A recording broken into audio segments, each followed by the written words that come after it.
प्रिय दोस्तों, दैनिक आहार कार्यक्रम में आप सबका स्वागत है।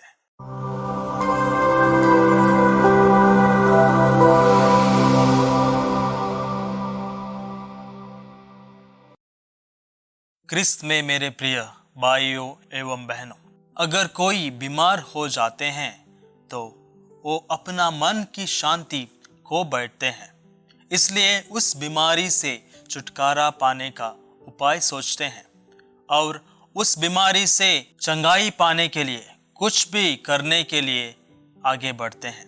कोई भी कड़वा हो या मीठा दवाई लेने के लिए तैयार रहते हैं। अगर पता चलता है किसी दूर गांव में इस बीमारी को इलाज मिलता है तो उस जगह जाकर चंगाई प्राप्त कर लेते हैं। किसी ना किसी तरह से चंगाई पाने की तरस हमारे मन में रहती है। आज के पहले पाठ और सुसमाचार दोनों में सेनाध्यक्ष नामान के बारे में और उसके चंगाई के बारे में हम सुनते हैं। नामान सेना का अध्यक्ष था। वो एक उच्च पद पर था, लेकिन वह कोढ़ के रोग से पीड़ित था। अब उसकी पत्नी की दासी जो इज़राइल देश से थी कहती है, इज़राइल के समारिया में एक नबी आपके पति को कोढ़ रोग से चंगाई दे सकता है। इस बात को नामान अपने राजा आराम से कहता है और नामान एक उच्च पद में था। उसका सोच भी वैसा ही बड़ा था, इसलिए वो सोच रहा था कि मैं इज़राइल में जाकर उस नबी के हाथ लगाने से मैं ठीक हो जाऊंगा। लेकिन वैसा नहीं हुआ। उसको नदी में 7 बार स्नान करना पड़ा। जब नदी में डुबकी मारने के लिए कहा गया था, एक बड़ा अधिकारी होने के नाते पानी में डुबकी मारने के लिए उसे अच्छा नहीं लगा। उसके मन में गर्व अहंकार का भाव था, इसलिए वो क्रोध हो उठा। कहने लगा, वो नबी बाहर आकर इस बड़े अधिकारी को सम्मान नहीं देता और मुझे दूसरों के द्वारा संदेश भेजकर कहता है। लेकिन मेरे प्रिय भाइयों एवं बहनों, नामान ने बाद में अपने सेवकों का बात सुना। उन्होंने कहा, यह कुछ कठिन कार्य नहीं है।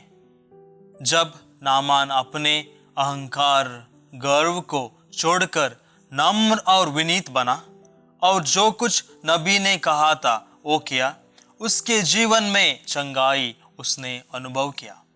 प्रभु यीशु पुराने नियम का इस घटना को आज के सुसमाचार में क्यों स्मरण कराते हैं? प्रभु यीशु नजरेत गांव में थे। वहां उनका पालन पोषण हुआ था। नाजरेत के सभागृह में शुभ संदेश प्रकट किया करते थे, लेकिन ये प्रवचन शुभ संदेश उन लोगों पर उतना परिणाम नहीं कर रहा था, क्योंकि ये लोग प्रभु यीशु को साधारण मनुष्य जैसे ही सोचते थे। यीशु को उनका प्रभु, उनका मसीह नहीं मानते थे। उन्होंने कहा, ये बढ़ई कारपेंटर का बेटा है। नामान के जैसे गर्व अहंकार से उनका मन भर गया था। उनका मन बदलने के लिए प्रभु यीशु नामान का इस घटना का याद दिलाते हैं। प्रिय मित्रों, नामान उस अधिकारी को यरदान नदी की पानी ने अथवा नबी के बातों ने नहीं, बल्कि प्रभु ईश्वर के शक्ति से उसे चंगाई मिली। जब नामान ने यरदान नदी में डुबकी लगाई, उसने अपना गर्व अहंकार को उधर ही छोड़ दिया। सच्चा ईश्वर एलिशा का ईश्वर से भरोसा रखने लगा। मसीहा सच्चा ईश्वर यीशु मसीह नाजरेत में ही थे, लेकिन उन्होंने प्रभु यीशु को सच्चा ईश्वर नहीं माना। अपना गर्व में ही वे अपना जीवन बिता रहे थे, इसलिए वो लोग अपने जीवन में ज्यादा चमत्कारों को अनुभव नहीं किया। प्रभु यीशु ने कहा, नामान के जैसे बहुत खोड़ी इज़राइल में थे, लेकिन उन लोगों ने एलिशा के द्वारा चंगाई प्राप्त नहीं किया, क्योंकि वो भी अहंकार और गर्व से भर गए थे।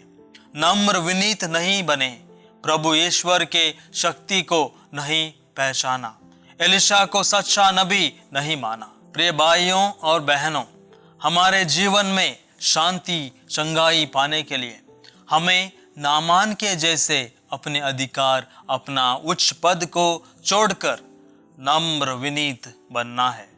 प्रभु का अस्तित्व को पवित्र संस्कारों में, मिस्सा के बलिदान में, पाप स्वीकार के संस्कार में अनुभव करते हुए, प्रभु पर विश्वास रखते हुए, केवल बड़े बड़े चमत्कारों की उम्मीद से नहीं, बल्कि हमारा जीवन, हमारा हर एक सांस, हर एक दिन, हर एक पल को प्रभु का देन और चमत्कार मानते हुए जीने से हमारा जो बीमारी, कष्ट और कठिनाइयां हैं वो सहन करके जीने के लिए हमें ईश्वर बल प्रदान करेगा।